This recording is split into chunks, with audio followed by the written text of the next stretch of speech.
Subscribe करें दिशा classes के YouTube channel को और बेल आइकन को दबाइए ताकि लेटेस्ट वीडियो आप तक सबसे पहले पहुंचे। स्वागत है दोस्तों, एक बार पुनः आप सबका दिशा क्लासेस के डिजिटल प्लेटफॉर्म पे। अपनी जो पिछली क्लास थी उसमें अपने भारतीय संविधान सभा से के बारे में पढ़ा था। तो ये जो आपकी क्लास है पूरी, इस लेक्चर में अपने विगत जितनी भी परीक्षाएं हैं उनमें पूछे गए महत्वपूर्ण प्रश्नों पर चर्चा करेंगे। इसमें ये भी प्रयास करेंगे कि अपनी पिछली क्लास में अगर कोई पॉइंट छूट गया है तो मैं इस लेक्चर में प्रश्न के रूप में वो आपके सामने प्रेजेंट करूंगा, ताकि जो एक अपने टॉपिक किसी टॉपिक को पढ़े तो इस तरीके से पढ़े कि उससे बाहर आने के चांसेस बहुत कम रहे।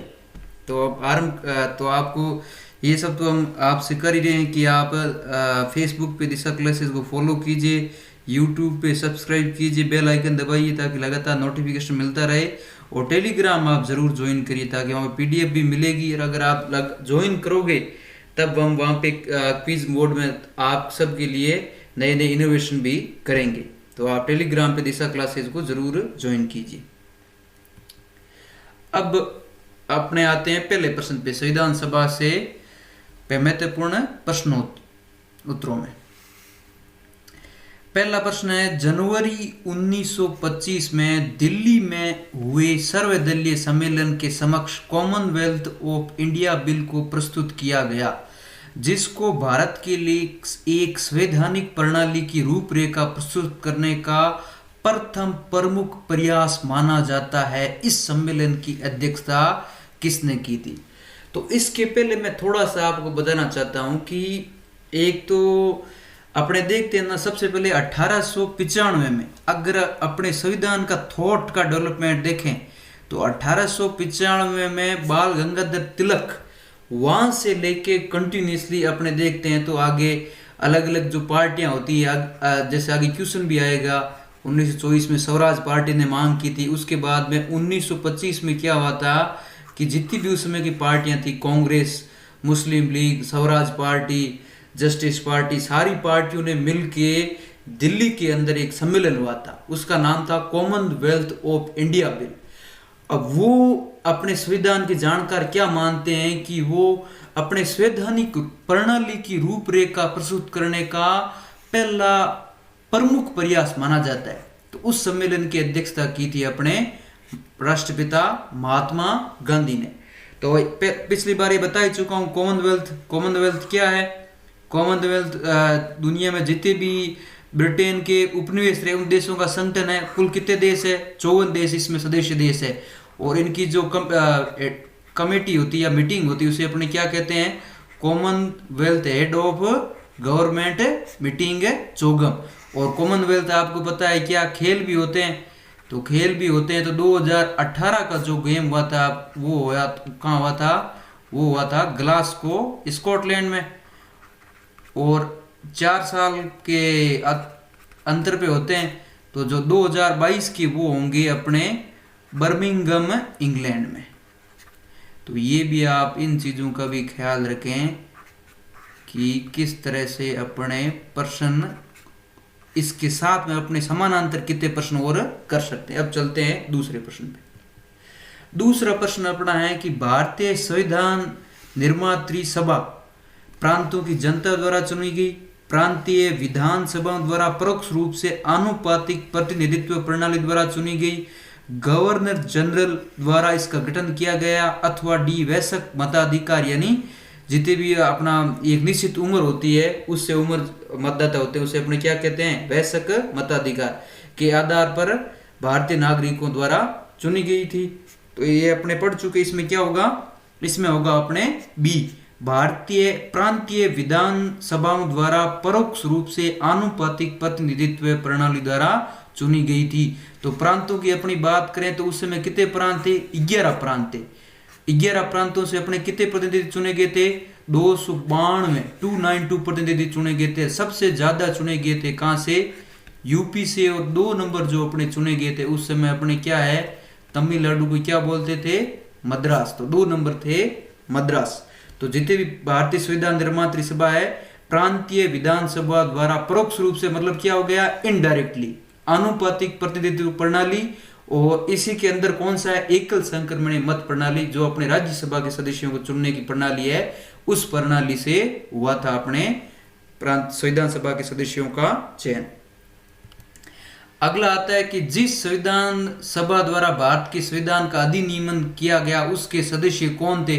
तो वही कई बार क्या घुमा के आ जाता है प्रश्न एग्जाम में, गुमराह करने के लिए एक ही प्रश्न को आपके सामने प्रेजेंट करने के अलग अलग तरीके होते हैं। तो इसमें अपने को पता ही है, विभिन्न प्रांतों की विधानसभा सभाओं द्वारा नामित।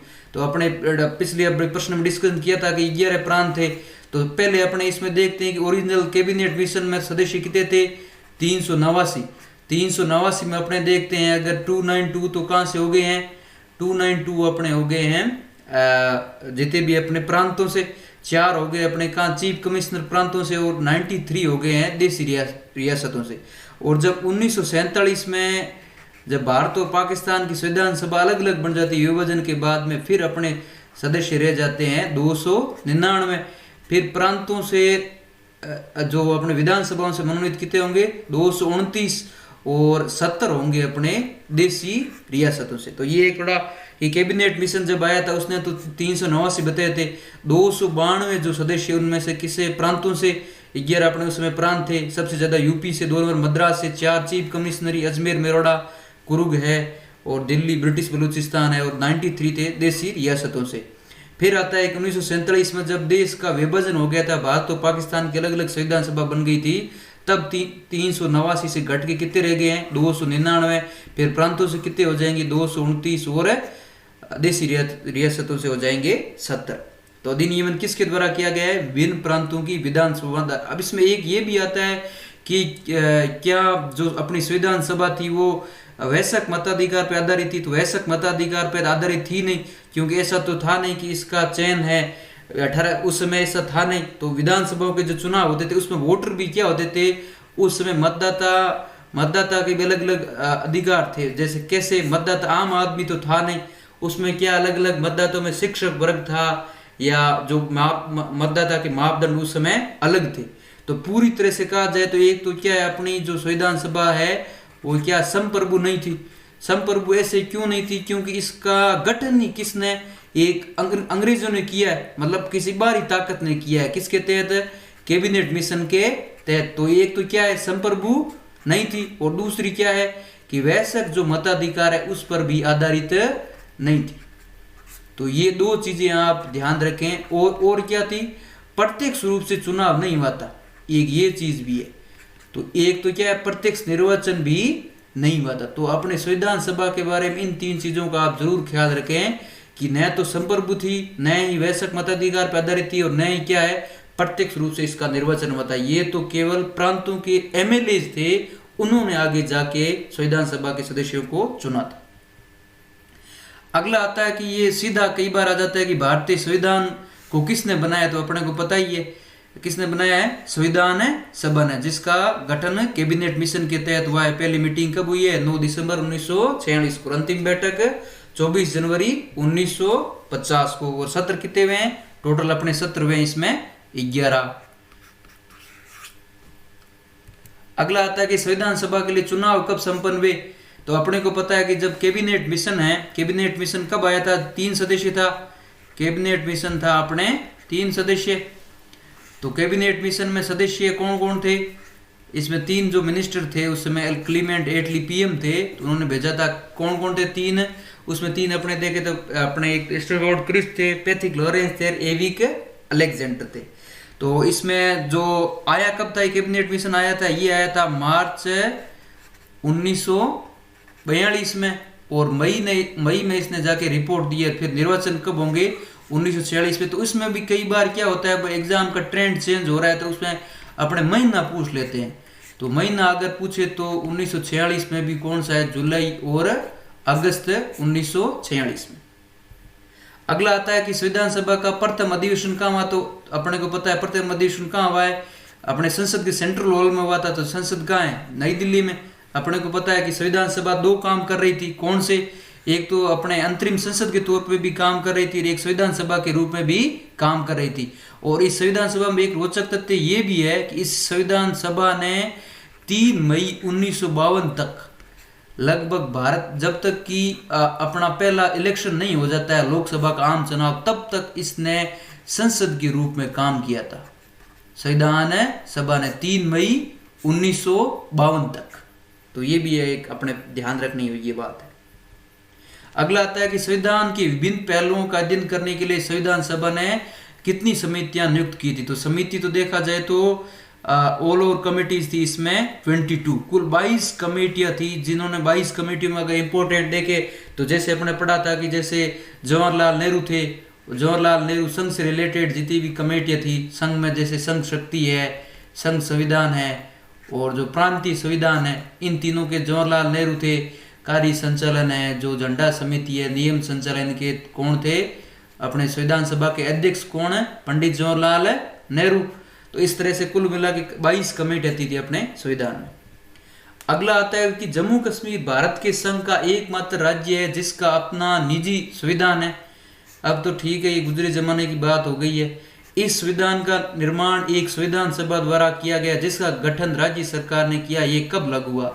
तो अपने को पता है कि जम्मू कश्मीर के अब 3 रियासतें, जूनागढ़, हैदराबाद और जम्मू कश्मीर, इन तीनों का विलय क्या हुआ है कि जब सरदार वल्लभ भाई पटेल ने 562 देशी रियासतों का तो वीपी मेनन के साथ में मिलकर जो रियासती विभाग था अपना 5 जुलाई 1947 सचिवालय जो गठित हुआ था, ये अपने पटवारों में प्रश्न आया हुआ है, तो इसके साथ मिलके किया था 562। उसमें 3 अपने पीछे रह गई थी, तो 3 थी जम्मू एंड कश्मीर और हैदराबाद और जूनागढ़। तो जम्मू कश्मीर सबसे उसमें से क्या अपने विवादित थी। अपने को पता है उस समय जम्मू कश्मीर के राजा कौन थे, जम्मू कश्मीर के राजा डोगरा जो राजा थे वो कौन थे, हरी सिंह। तो इसमें भी कई प्रश्न आते हैं, जैसे पहले अगर डोगरा, जैसे कई बार आया हुआ है कि जम्मू कश्मीर ओरिजिनली खरीदा था हरी सिंह के एक वंशज थे गुलाब सिंह, उन्होंने लगभग अंग्रेजों से 50 लाख में, एग्जैक्ट अमाउंट तो याद नहीं है मेरे को, लेकिन ये प्रश्न भी आया हुआ है कि डोगरा शासक है गुलाब सिंह ने जम्मू कश्मीर का जो इलाका था वो खरीदा था। तो ये प्रश्न एक बार पहले आया हुआ है, रिकॉल नहीं हो रहा है लेकिन एग्जाम में आया हुआ है।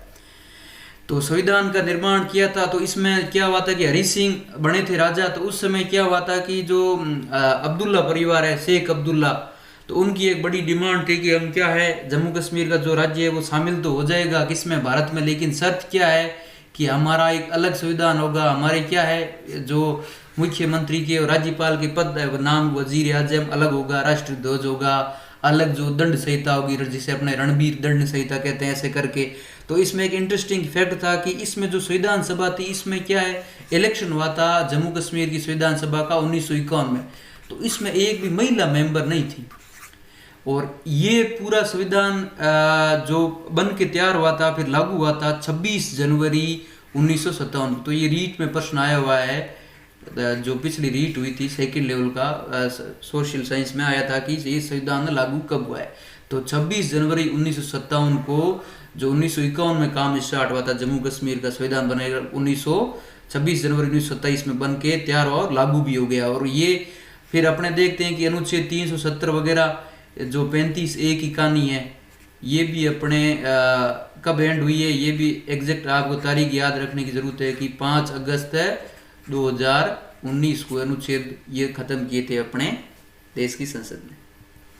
अगला आता है कि भारतीय संविधान के प्रारूप के दो या मसविदा के दो या ड्राफ्ट के दो, और एक नाम इसका और एग्जामों में आता है कि पांडुलेखन समिति। तो ये भी ध्यान रखें आप, इनका इसका नाम पांडुलेखन भी है और ड्राफ्ट भी है और प्रारूप भी है, और मसविदा या मसौदा कमेटी थे। इसमें कुल कितने सदस्य थे? 7 सदस्य थे। और अध्यक्ष कौन थे? अपने को पता है कौन है, BR अम्बेडकर। और इसके अलावा सदस्यों की एक बार रिकॉल कर लेते हैं अपने कौन कौन थे। इसमें N गोपाल स्वामी आंग्यार थे, अल्लादी कृष्ण स्वामी अय्यर थे, और कौन थे? और थे इसमें TT अपने देखा जाए तो इस मोहम्मद सादुल्ला थे, KM मुंशी थे। फिर अपने देखते हैं कि DP खेतान की जगह TT कृष्णाचार्य आते हैं, और BL जो मित्र है उनकी जगह कौन आते हैं? N माधव राव आते हैं। तो ऐसे करके अपने कुल कितने सदस्य थे? 7 सदस्य थे इस ड्राफ्ट और मसौदा कमेटी। अब निम्न में से कौन भारतीय संविधान की प्रारूप समिति के सदस्य नहीं थे? तो प्रारूप समिति के N गोपाल स्वामी आंग्यार थे, अल्लादी कृष्ण स्वामी अय्यर भी थे, BR अम्बेडकर तो अध्यक्ष थे ही, और राजेंद्र प्रसाद तो ऑल ओवर भारतीय संविधान सभा के अध्यक्ष थे। तो ये कई बार आता है, तो आपको ध्यान रखना है कि ऑल ओवर जो संविधान सभा के अध्यक्ष थे वो तो कौन थे, राजेंद्र प्रसाद। और अगर देखा जाए कि मसौदा कमेटी है, ड्राफ्ट कमेटी है, और अगर पांडुलेखन समिति उनका देखा जाए तो उनके कौन है, BR अम्बेडकर। तो इसमें क्या हो जाएगा, कौन सदस्य नहीं है, डॉक्टर राजेंद्र प्रसाद। संविधान सभा में उद्देश्य प्रस्ताव या ऑब्जेक्टिव रेजोल्यूशन किसने प्रस्तुत किया था, तो अपने कई बार चर्चा कर चुके हैं। जवाहरलाल नेहरू ने प्रस्तुत किया था। कब किया था, ये किया था 13 दिसंबर 1946 को। और उसके बाद में पास कब होगा, ये पास होगा अपने 22 जनवरी 1947 को। और इसी के आधार पे अपने क्या है, जो इसी प्रस्ताव के आधार पे जो प्रस्तावना उद्देशिका का निर्माण हुआ है। अब आता है ये प्रश्न, पुनर्गठन के फलस्वरूप वर्ष 1947 में संविधान सभा के सदस्यों की संख्या कितनी रह गई थी, तो कितनी रह गई थी, 299। ये मैंने बता दिया कि आरंभ में कैबिनेट मिशन आएगा तब कितनी होगी, 389। और फिर अभी कितनी हो जाएगी, जब अपने देश का विभाजन होगा तो कितनी हो जाएगी, 299। और इसमें 299 में भी कितनी हो जाएगी, 229 तो हो जाएगी अपने प्रांतों से, और 70 हो जाएगी किससे, देशी रियासत। और ये भी अपने पहले कई बार चर्चा कर चुके हैं। अब आता है कि भारतीय संविधान की संघीय शक्ति समिति के अध्यक्ष कौन थे, तो संघीय समिति के अध्यक्ष कौन थे, पंडित जवाहरलाल नेहरू। पंडित जवाहरलाल नेहरू संघीय शक्ति के भी थे, और इसके अलावा संघीय अपने देखा जाए तो संविधान के भी थे, संघीय शक्ति, संघीय संविधान, और एक कमेटी और थी, कौन सी, प्रांतीय संविधान।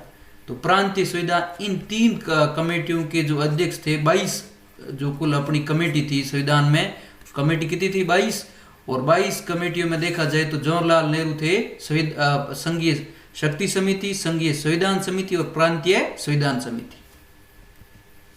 अगला आता है, ये एक प्रश्न इंपॉर्टेंट है थोड़ा सा अपने, मैंने कहा जैसा कि आपको बताया कि अगर अपने कोई भूलवश पीछे रह गया तो वो अपने प्रश्नों के माध्यम से अपने डिस्कस कर लेंगे। तो पिछले जैसे अपने स्लाइड में एक ये अपना डिस्कशन नहीं हुआ था कि संविधान सभा के जो ड्राफ्ट या पांडुलेखन के तो प्रारूप मसौदा कमेटी की नियुक्ति कब हुई थी, तो ये नियुक्ति हुई थी 29 अगस्त 1947 को हुई थी। तो जब संविधान सभा के अध्यक्ष राजेंद्र प्रसाद जी से पूछा गया कि आपका सबसे अच्छा काम कौन था, जब आपने 2 साल जो 11 महीने 18 दिन लगे, इसमें सबसे बढ़िया काम, तो राजेंद्र प्रसाद ने कहा था कि 29 अगस्त 1947 को जब प्रारूप समिति का नियुक्ति हुई थी BR अम्बेडकर के अध्यक्षता में, तो वो सबसे मैं अच्छा काम मानता हूँ।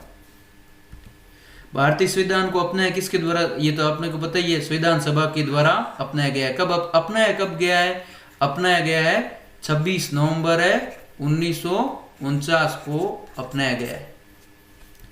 अगला आता है, संविधान सभा में किस प्रांत का प्रतिनिधित्व सबसे अधिक था, तो किसका, संयुक्त प्रांत के दो, या उस समय कहते थे यूनाइटेड प्रोविंस, या और अभी अपने किसी उत्तर प्रदेश कहते हैं, तो सबसे ज्यादा इसका था। 2 नंबर पे अपने किसका था, मद्रास का। अब आता है कि संविधान सभा ने संविधान को अंतिम रूप से किस दिन पारित किया था, तो अंतिम रूप से अंगीकृत, अधिनियमित और आत्मार्पित किया था 26 नवंबर 1949 को, और आंशिक रूप से लागू हो गया था। और पूर्ण रूप से लागू कब हुआ है, पूर्णतः लागू हुआ है 26 जनवरी 1950 को।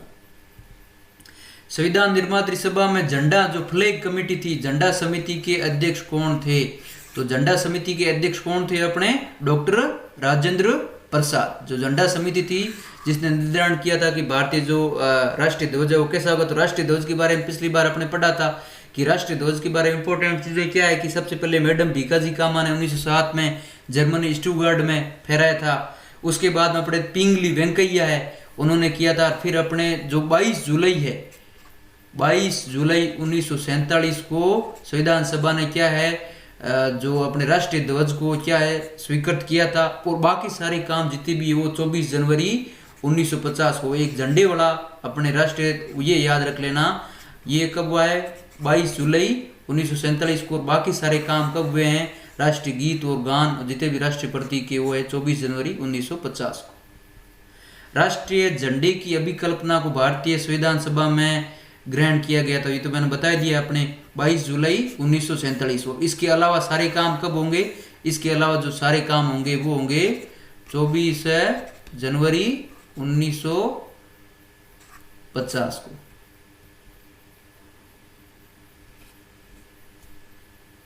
अगला प्रश्न आता है कि संविधान सभा में किस देशी रियासत के प्रतिनिधि ने भाग नहीं लिया था, तो ये पे डिस्कशन नहीं हुआ था। तो हैदराबाद का जो अपने आसफ जाही वंश माना जाता है कि हैदराबाद में अपने आगे देखेंगे तो अलग प्रतिनिधि ने भाग नहीं लिया। और फिर ऑपरेशन पोलो के जरिए क्या हुआ था, पोलो के मैदान उस समय बहुत ज्यादा थे, ऑपरेशन पोलो के जरिए विलय हुआ था हैदराबाद का, किसमें, भारत में। और हैदराबाद ऐसी रियासत थी जिसके प्रतिनिधियों ने भाग नहीं लिया था। मतलब आरंभ में जब 93 थे कैबिनेट मिशन के तहत, और बाद में कितने हो गए थे अपने प्रतिनिधि देशी रियासतों के, 70, इनमें हैदराबाद शामिल नहीं थे। संविधान सभा का प्रथम अधिवेशन कहाँ हुआ था, तो ये अपने डिस्कशन कर ही चुके हैं, कहाँ हुआ है, दिल्ली के सेंट्रल हॉल में। संविधान सभा के उद्घाटन अधिवेशन की अध्यक्षता किसने की है, तो ये किसने की है, सच्चिदानंद सिन्हा ने की है, जो क्या थे, ऐसे अध्यक्ष थे। तो ये व्यवस्था आज के जो अपने प्रोटेम स्पीकर होते हैं, तो ये व्यवस्था उस टाइप में मान लो। सच्चिदानंद सिन्हा क्या थे, सबसे उसके वृद्ध सदस्य थे, सबसे वृद्ध या बुजुर्ग सदस्य थे उस संविधान सभा के। जो पहले दिन अपने मीटिंग हुई थी उसमें 211 सदस्य उपस्थित थे, उनमें से तो सबसे बुजुर्ग को अपने नियुक्त करते हैं, या सबसे जो वरिष्ठ होता है उसको। तो अभी आज वो व्यवस्था क्या कहलाती है, प्रोटेम स्पीकर। उस समय अपने ऐसे अध्यक्ष नाम दिया था, कौन थे, डॉक्टर सच्चिदानंद सिन्हा। संविधान सभा के संवैधानिक सलाहकार कौन थे, तो अपने पढ़ ही चुके हैं, बेनेगल नरसिंह राव। कौन है, BN राव, जो अपने क्या थे, संवैधानिक सलाहकार। और बाद में कहाँ गए थे ये, अपने एक नीदरलैंड में जो अंतर्राष्ट्रीय न्यायालय था उसमें भी न्यायाधीश रहे थे। और कुल कितने, 4 न्यायाधीश रह चुके हैं। तो अपने देखे जाए तो एक तो BN राव है, और एक जो अपने राजस्थान से, ये डूंगरपुर से कौन है, वो है नगेंद्र सिंह, डूंगरपुर राजघराने के हैं। इसके अलावा देखा जाए तो RS पाठक, और अभी जो जोधपुर से, अभी जो अपने 9 साल इनका कार्यकाल होता है, कुल 15 न्यायाधीश होते हैं। तो अभी जो जोधपुर से दलवीर भंडारी है वो न्यायाधीश है। तो आज तक कुल 4 न्यायाधीश है जो इंटरनेशनल कोर्ट ऑफ जस्टिस से, एक नीदरलैंड में गए हैं, और नगेंद्र सिंह एकमात्र ऐसे हैं जो उनके क्या है, मुख्य न्यायाधीश रह चुके हैं, लगभग 1984 से शायद 87 तक। तो 4 गए हैं अपने ICJ। भारतीय संविधान ने भारतीय राष्ट्रीय ध्वज की रूपरेखा को कब स्वीकृत किया था, तो अपने पढ़ ही लिया, 22 जुलाई 1947 को। और बाकी सारे काम कब होंगे, 24 जनवरी 1950 को।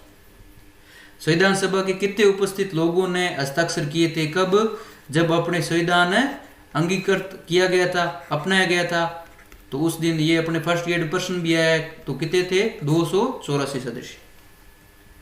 अगला आता है कि भारतीय संविधान सभा में महिला सदस्यों की कुल संख्या कितनी थी, तो महिला सदस्यों की संख्या कितनी थी, कुल 15 थी। और 15 में देखा जाए तो जो इम्पोर्टेंट अपने मानी जाती है, जैसे जो सरोजनी नायडू है, जो कि अपने भारतीय राष्ट्रीय कांग्रेस के अध्यक्ष भी रही है, हंसा मेहता है, और दुर्गाबाई देशमुख है। इसके अलावा राजकुमारी अमृत कौर है, मंत्री भी रही है। बेगम एजाज रसूल एकमात्र मुस्लिम महिला।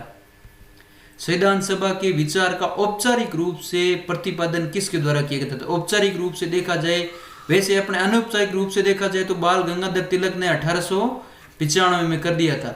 और अगर ऑफिशियली, मतलब औपचारिक और अनौपचारिक क्या होता है, औपचारिक तो होता है कि अपने आधिकारिक रूप से कोई बात कहते हैं, और अनौपचारिक का मतलब होता है कि अपने सीधे ऐसे कोई अपने कहते हैं ना, जैसे मारवाड़ में थई रूप से कोई बात कह दी। तो औपचारिक रूप से बात की है मानवेंद्र नाथ रॉय ने 1934 में। संविधान सभा को किसने मूर्त रूप प्रदान किया था, तो मूर्त रूप का तो ये रेफरेंस देखा जाए तो मूर्त रूप का अर्थ यहाँ अपने उद्देश्य प्रस्ताव से ले सकते हैं। तो ये प्रश्न थोड़ा वैसे विवादित है, तो इसका उत्तर क्या होगा, जवाहरलाल नेहरू। अगर देखा जाए मूर्त रूप का अर्थ है कि इसमें अगर ऑप्शन पे अपने जाए तो महात्मा गांधी सदस्य थे नहीं, मोतीलाल नेहरू भी नहीं थे, और अहमद राय ने तो क्या किया था, विचार प्रकट किया था। और जवाहरलाल नेहरू ने क्या है, उद्देश्य प्रस्ताव के जरिए अपने संविधान सभा को मूर्त रूप प्रदान करने की अपना प्रयास किया था, काम किया था। कांग्रेस ने किस वर्ष किसी भी प्रकार के बाह्य हस्तक्षेप के बिना भारतीय जनता द्वारा संविधान के निर्माण की मांग को लेकर प्रस्ताव पारित किया गया था, अपने पढ़ ही चुके हैं। 1936 में जो जवाहरलाल नेहरू की अध्यक्षता में फैजपुर का अधिवेशन हुआ था, उस फैजपुर के अधिवेशन में क्या हुआ था कि पहली बार भारतीय राष्ट्रीय कांग्रेस ने मांग की थी क्या, कि अपनी संविधान सभा होनी चाहिए। 1938 में किस व्यक्ति ने वैश्विक मताधिकार के आधार पर संविधान सभा के गठन की मांग की, तो 1938 में वैश्यक मताधिकार कौन सा है? वैश्यक मताधिकार मैंने बता दिया। वैश्यक मताधिकार मतलब क्या है? भारत की सभी जनता उस समय जैसे 21 साल वैसे मानी जाती थी, तो 21 साल की उम्र के जितने भी नागरिक है वो चयन करेंगे किसका? संविधान सभा का, वो आगे जाके भारत का संविधान बनाएगी। तो ये विचार प्रकट किया था 1938 में पंडित जवाहरलाल नेहरू ने। तो आप कंफ्यूज मत तो ये 1938 में क्या हुआ था? कांग्रेस का हरिपुरा अधिवेशन भी हुआ था। तो हरिपुरा अधिवेशन में क्या हुआ था कि हरिपुरा अधिवेशन में पहली बार देशी रियासतों में चल रहे आंदोलन का समर्थन किया गया था। तभी अपने देखते हैं कि राजस्थान में जितने भी प्रजा मंडल है उन प्रजा मंडलों का गठन अपने देखते हैं कि ज्यादातर 1938 के बाद में, तो वो 1938 में हरिपुरा अधिवेशन अलग था जिसमें देशी रियासतों के प्रजा मंडल आंदोलन या उनकी जो आजादी थी उनका समर्थन किया था कांग्रेस ने। तो इसमें उत्तर होगा जवाहरलाल नेहरू। वर्ष 1942 में किस योजना के तहत यह स्वीकार किया गया कि भारत में एक निर्वाचित संविधान सभा का गठन होगा जो युद्धोपरांत संविधान का निर्माण करेगी? तो 1942 में, मार्च 1942 में कौन सा आया था? क्रिप्स मिशन आया था। और क्रिप्स मिशन ने क्या कहा था? अब अपने को पता है कि 1939 से लेके 44 तक क्या है, लगभग द्वितीय युद्ध चला था। द्वितीय युद्ध में क्या था? अब सैनिक के तौर पे भारतीय जो सैनिक थे वो बड़े स्तर पे सेवाएं दे रहे थे। तो इसमें क्या हुआ था कि जब 1940 में अगस्त प्रस्ताव प्रस्तुत किया था लॉर्ड लिनलिथगो ने, तो उन्होंने बताया था कि आप हमारा सहयोग करो, आपके लिए हम संविधान सभा का निर्माण करने का, आपकी जो डोमिनियन स्टेट जो भी उचित मांगे उनको पूरा करने का काम करेंगे। तो इसी क्रम में क्रिप्स मिशन आया था मार्च 1942। एक इंटरेस्टिंग प्रश्न आता है कि ये एक सदस्य था। अगर कैबिनेट मिशन की बात की जाए तो कितना सदस्य था? 3 सदस्य था। ये आया था कब आया था? ये भी आया था मार्च 1946 में। और अगर वेवेल प्लान की बात करें तो वेवेल प्लान जो था, लॉर्ड वेवेल जो अपने उस समय के वायसराय थे, तो ये हुआ था वेवेल प्लान है। वैसे मुस्लिम लीग के द्वारा स्वीकृत, बाकी सब ने कर दिया था 14 जून 1945 को। और माउंटबेटन आपने को पता ही है, जिसको अपने क्या है 3 जून प्लान भी कहते हैं। 3 जून है 1947। और इसको अपने फिर 3 जून प्लान भी कहते हैं। इसके अलावा इसको बाल्कन प्लान भी कहते हैं। एक इसका नाम आता है कि डिकी बर्ड प्लान भी कहते हैं। तो ये कई नाम आते हैं अगर देखा जाए तो। बाल्कन का अर्थ क्या होता है? बाल्कन का अर्थ होता है कि ऐसा काम करना कि आगे की पीढ़ियां भुगतती रहे। मतलब आजादी तो दे दो, आजादी इस बेस पे दो कि आजादी की जो आजादी के बाद में भी यहाँ पे शांति नहीं रही। क्योंकि भारत और पाकिस्तान, तो बाल्कन एक प्रतीकात्मक शब्द है जिसका अर्थ क्या है?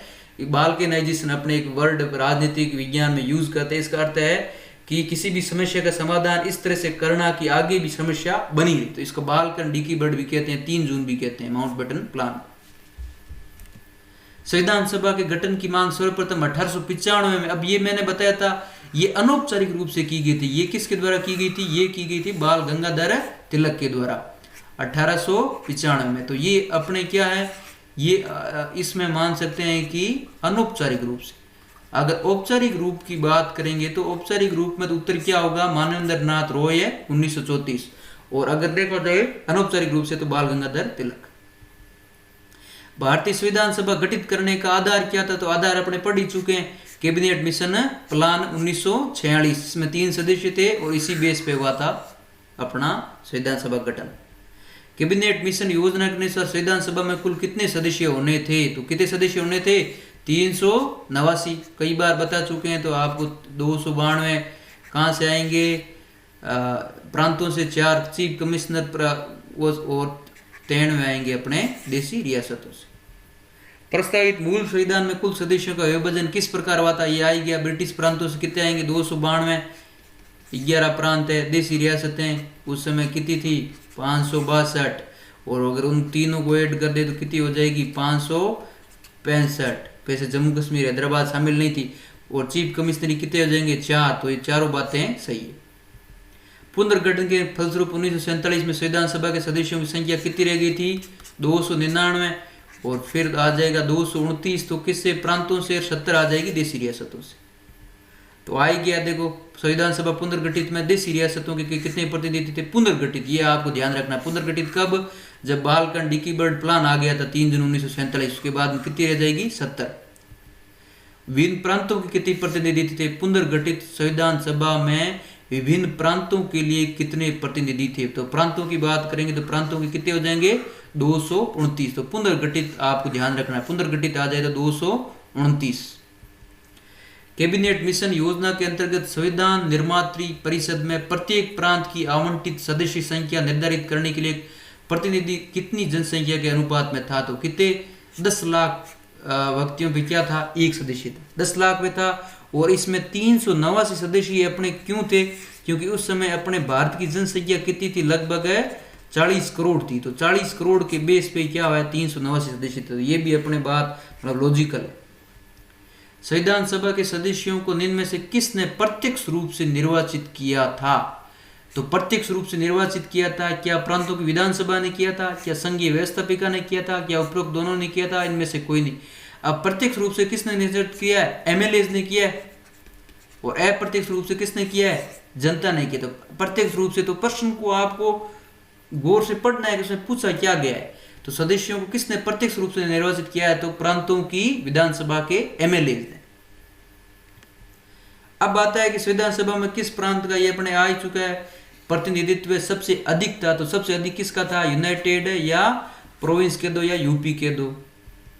संविधान सभा में किस देश रियासत के प्रतिनिधि? दोबारा आ गया अपने इस पर्सन स्लाइड में जल्दी से, इसमें कौन सा होगा? हैदराबाद। Doctor B R. अंबेडकर का संविधान सभा में निर्वाचन कहां से हुआ था? तो आरंभिक तौर में इसमें क्या होगा? पश्चिम बंगाल से हुआ था, सतना जौनपुर जोन से हुआ था। और फिर दोबारा जब उनका निर्वाचन होगा पूना से, तब क्या होगा? मुंबई प्रेसिडेंसी से होगा दोबारा। लेकिन आरंभिक तौर में आपको उत्तर क्या? पश्चिम बंगाल ही करना है। बाद में आ जाए तो इसमें अगर आ जाए पुनर्गठित या बाद में जब अपने विभाजन के बाद में, तो इसमें उत्तर क्या होगा? मुंबई प्रेसिडेंसी। और एक इसमें बात क्या आती है कि संविधान सभा के 3-4 ऐसे सदस्य थे जिन्होंने इस्तीफा दिया था। तो एक इसमें क्या आता है जो अपने जेपी आंदोलन माना जाता है, जयप्रकाश नारायण ने भी क्या है? संविधान सभा से इस्तीफा दिया था, जिन्होंने इंदिरा गांधी के खिलाफ जो संपूर्ण क्रांति। और एक आता है कि तेज बहादुर संप्रू।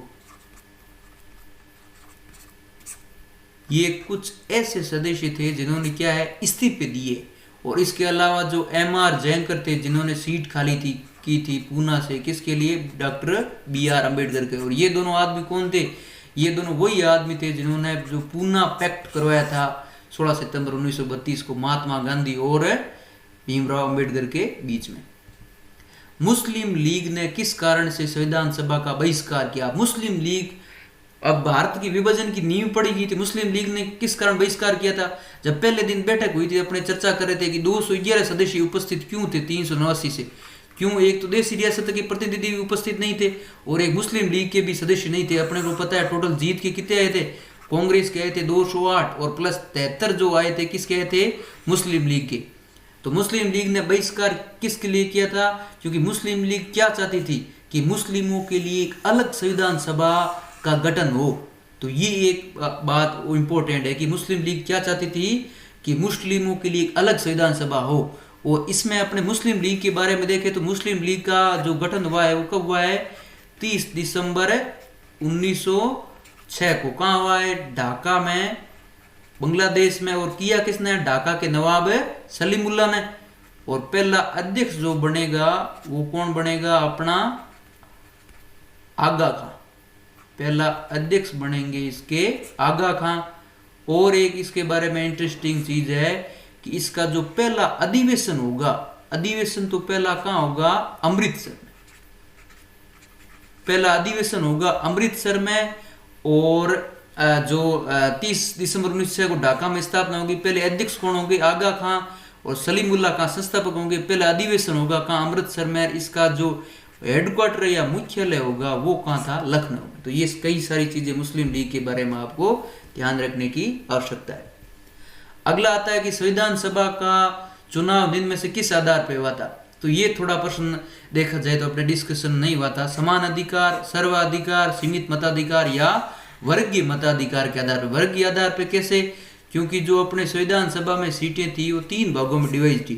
एक तो सामान्य, एक थी अपने मुस्लिम और एक थी अपने किसमें?